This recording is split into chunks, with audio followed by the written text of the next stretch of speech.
Greetings, Kindred. I am voivodemekhet, and welcome back to our World of Darkness. And today we're going to continue our look at the core rules systems found in Chapter 4 of Laws of the Night, which is the new live-action roleplay mechanics for Vampire the Masquerade. Now, today we're going to be covering challenges. And I want to make sure that I go over this nice and easy, nice and slow, because there can be some complicated rules. First off, I want you guys to understand that there are three types of challenges: static, opposed, and mass. All three types of challenges are resolved by performing tests. All challenges, unless they are mediated, will involve at least one test. Sometimes you must perform more than one test to resolve a challenge. So let's take a look at the three types of challenges. Static challenges that are made between the storyteller and a player. Opposed challenges, which are tests performed between a player, another player, or the storyteller acting as an NPC or a non-player character. And then mass challenges, which are tests that are made from multiple characters versus a storyteller simultaneously. First, let's take a look at tests. They are incredibly easy. Tests are resolved by playing rock, paper, scissors. Rock beats scissors and ties with rock. Paper beats rock and ties with paper. And scissors beats paper and ties with scissors. The winner of a test wins the challenge. In a departure from prior editions of By Night Studios games, there are no retests in this system. It streamlines everything and makes sure that the game goes by a lot quicker. Now, static challenges. They are challenges that resolve simple scenarios that do not involve other characters. For example, characters that wish to jump a fence or steal a car, make a computer program, or resist frenzy. All of these are going to be considered static challenges. There are three steps to handling a static challenge. Step 1, choose the difficulty. When you want to make a static challenge, you find your storyteller and you tell them what you wish to accomplish. The storyteller defines the difficulty rating on a scale based on what the character is attempting. The difficulty is rated from 1 to 10. We're going to go ahead and have that right up on the screen there. Now, step 2 is you identify your test pool. Challenge test pools are determined by adding a relevant skill to a relevant attribute. And each of these are going to be a little bit different. If you look on your character sheet, your attributes are separated between physicals, socials, and mentals. If you look down at the skills, they're also separated in that same designation, although it's not exactly marked that. You can just follow it down from where it is on the sheet based on your attributes. Step 3 is resolving the test. So next, what you do is you perform a test. To make the test, you play rock, paper, scissors with your storyteller. If you win the game of rock, paper, scissors, you win the test. If you lose the game, you lose the test. Now, if you tie, that is where you compare your test pool to the difficulty rating set by the storyteller. If your test pool is greater than the difficulty rating, you succeed. If your test pool is equal to or less than, then you fail the challenge. Now, certain tests in Vampire the Masquerade allow for what's called a critical win. When you win the rock, paper, scissors game outright, you compare the test pool. And if your test pool is higher than the difficulty rating, you've scored a critical win. Good for you. You might actually get bonus interaction for what happens if you get a critical. You must win a test outright to get a critical win. A tie is not sufficient. I also want to point out that if this was an opposed challenge, which we will be covering next, only the attacker, the character who initiates the challenge, can score a critical win. You might score a critical win when you shoot an enemy, But you cannot score a critical win when you are resisting a mesmerism or dodging a sword swing. You have to be the aggressor to get a critical.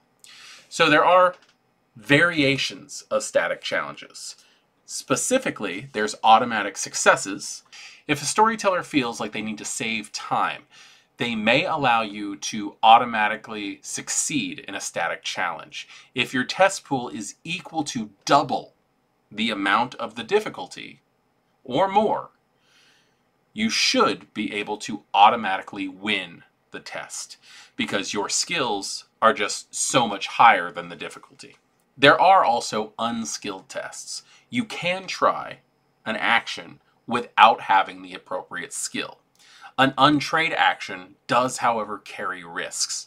If you try to perform an action without having the appropriate skill and you lose the test, you fail in a spectacular fashion.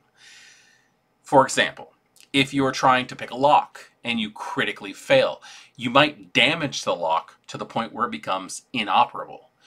You cannot critically fail if you have at least one dot in that skill, even if you lose the challenge.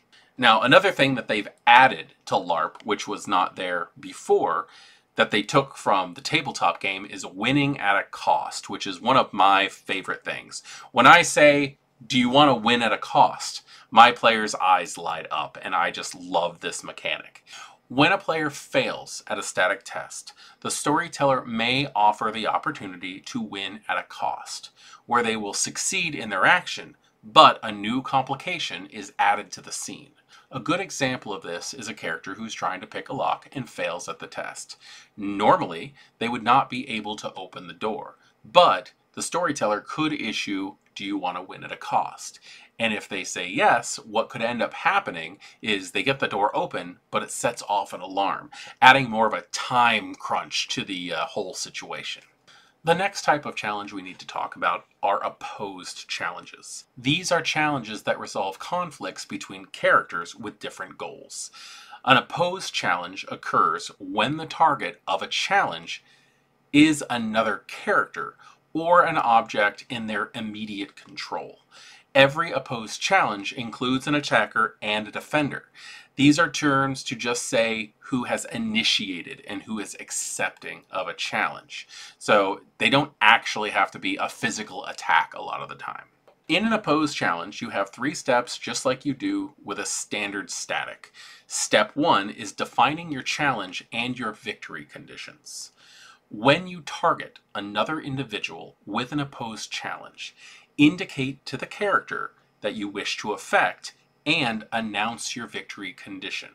A victory condition is the result that it will occur when you win the challenge. If you lose the challenge, your victory condition just doesn't occur.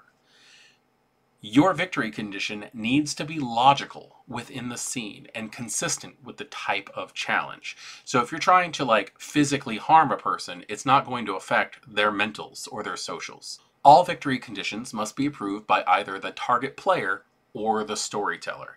If you guys can't come to an agreement on how things are going to work out, then your storyteller does have the final word on whether or not the victory conditions are acceptable. Now, examples of victory conditions include disarming your opponent or using a discipline. Now, there is also something to take into consideration when you're doing an opposed challenge, and it's called line of sight. To attack a character, you must be able to see them directly. Seeing a character indirectly, such as using a camera or a mirror or a security system in some fashion, does not count as having line of sight. Step 2, determine the test pools. With a static challenge, challenge test pools must be determined, and in this case, both the attacker and the defender have a test pool. Test pools usually involve an appropriate attribute plus skill, where the skill is appropriate.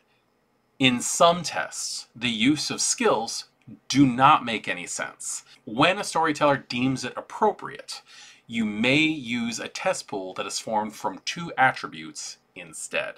Many opposed challenges, such as in combat, and those involving discipline powers, will have offensive and defensive test pools already dictated inside the discipline power description. So make sure you check them. And if you tend to use a discipline quite often, you might want to go ahead and add that to your character sheet just so that you have that ready to go right off the bat for you. Step 3 is resolving the challenge. So next, what you guys want to do is play rock, paper, scissors with the target player. If you win the test, you win. If you lose the test, you lose. And if you tie, you compare the test pools of both players. The person with the higher test pool wins the challenge. If the test pools are tied, the defender wins the challenge. I do want to make that clear because in tabletop, the aggressor wins the challenge, but in live action, the defender does. Certain tests in Vampire the Masquerade will allow for critical wins. When an aggressor wins at the rock, paper, scissors challenge, such as paper versus rock, a straight out win, they compare the test pools with the defender. If the attacker test pool is higher than the defender's test pool, they score a critical win. And they must outright win this again. Tying is not enough. As with static challenges, we can see some complications with opposed challenges. These can be unskilled tests, just as I had talked about before. Now, in addition, critical failures in opposed challenge only occur for the character who has initiated the challenge. The aggressor has the chance to critically fail, but the defender does not. You can also relent to an opposed challenge. At any time before a test is performed, a player may choose to let their opponent simply win. Characters who relent lose the challenge automatically. If the relenting character's test pool is less than the attacker's, then the attacker scores a critical success. Otherwise, the attacker scores a normal success. When a beneficial effect calls for a test, the benefiting character may not relent. So if somebody is using a power on you that gives you a benefit, you are not allowed to relent and just accept it. You have to throw a test for that element of randomness. The last one we have to go over is mass challenges. Some tests call for mass challenges. This is a quick way to resolve a challenge with multiple people all at once, such as during a rouse test at the end of a combat scene. When a mass challenge is needed, everyone subject to the test and the storyteller throw a rock, paper, scissors test at the exact same time. Each player compares the result to the storyteller and determines if they win, lose, or tie. A mass challenge may also be applied when a character must make a test against multiple characters all at once. There are a number of disciplines listed that require a single challenge from the discipline user against multiple characters at once.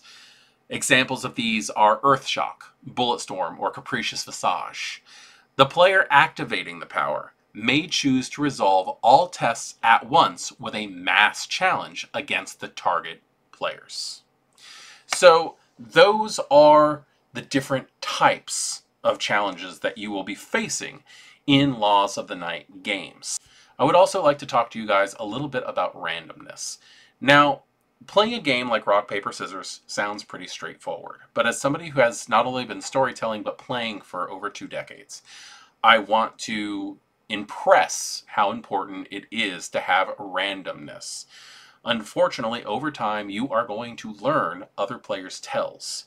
You might even find that you have a preferred thing that you like to throw. I know a certain player who has thrown nothing but rock for over 2 years straight, so everybody knows. So adding a little bit of randomness can help. There are various apps that you can download from the Google Play Store or the Apple Store that will do rock, paper, scissors just by shaking your phone. Or I also know a person who has a rock, paper, scissors ring that he spins, but that tends to get gunked up with dust and stuff, so you gotta really keep up the maintenance on that thing. I personally have these, which I got from the By Night Studios store. I will put a link in the description. I do want to point out that I'm not being sponsored or anything by Night Studios. These are just kind of cool. I got these because they're metal. They look nice. I got the Sabat ones. You can get some Camarilla or some Anarchs, possibly other ones also on their store. And all I do when I'm at a LARP is I mindlessly shuffle these 3 cards. And if I have to throw a test, I just pull one and I have no idea what I'm pulling. Scissors, apparently. So I just want to point out that these guys, which have an icon for scissors, paper, and rock, have improved my gaming. I have friends who have made their own cards, so spending money is not necessarily an issue. The whole concept is to take your brain out of throwing rock, paper, scissors, because you'll find that you will start throwing something specific all the time, or other players do, and it can kind of take the fun out of it. So that's why I have. Now, another reason I got these, and I'll just go ahead and do this, I've said the story a couple times, and I think it's kind of funny. I made my mind up on buying these when I was at a LARP, and just 100% honesty, there's a lot of white guys who play LARP. And when the storyteller issued a challenge and everybody got really, really excited in this mass combat that we were in, and everybody stood up and threw paper at the exact same time. I'm not feeding you the punchlines on this one, people. You can imagine what it looked like. And that's when I went, huh, yeah, I'm getting those cards. However, I will say that night I did tell the storyteller what had happened, and he was terrified to throw paper the rest of the night, so I kind of gave everybody the upper hand on that one. Anyway, this was a lot of fun for me. I have been able to play in this system a few times. I attend a monthly LARP. I'm starting my own monthly LARP where I live, and I've been lucky enough to be able to take the time and go to a couple of events hosted by Night Studios and just experience this with amazing storytellers, such as the people from Canada at Midnight, which are they're just so much fun. And the people who wrote these books. And I've been incredibly blessed when it comes to that. So I want to just let you guys know that I'm still learning the process as well, because the book's not even out yet. So hopefully if you're watching this after the book comes out, this helps you. If not, and you're using the PDF, there you go. But if you like this video, please like the video. If you think that this could help somebody to learn how to play the game a little bit better, please share. And drop a comment below if you have any questions. Next video that we're going to be going over in this playlist is going to be combat scenarios, so I look forward to that. I am voivodemekhet, this is our World of Darkness, and I will see you next time in the next video. Good evening.